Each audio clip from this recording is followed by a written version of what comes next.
Ana. Gitti. Oh. Marika.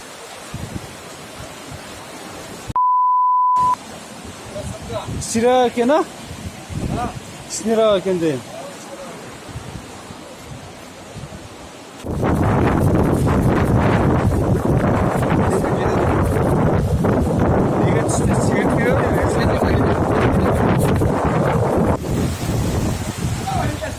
Ana. Bu Osman. Ama onlar o yakın ikincisi.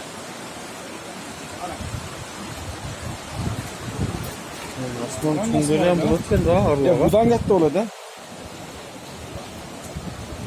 Osman bakın. Ha.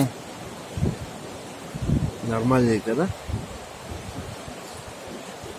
Kızıl kurçakkan berindeler. Ana göstertinchi. Narxı qanday? Ko'rasizmi uni? Voy.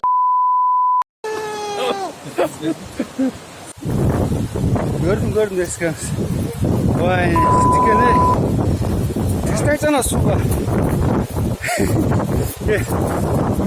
Testane.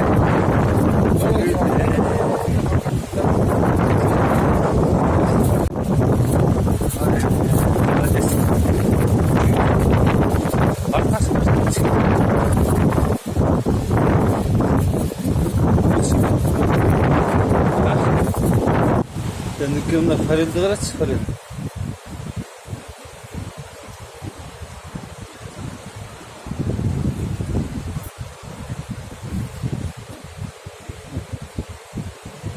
Bir $2.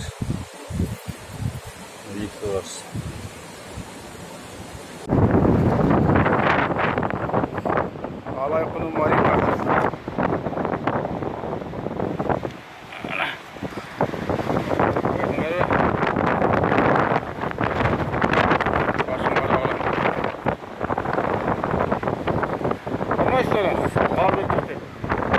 Rezin kayağını reskanızarsın sonra. Reskanızarsın.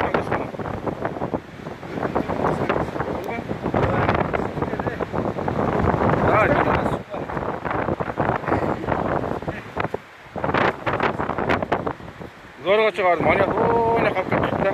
Reskanızarsın çıktı.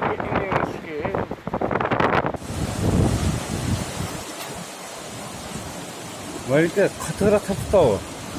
Marika Sizlarla bilib oldingiz. Küçük taraftan. Ha.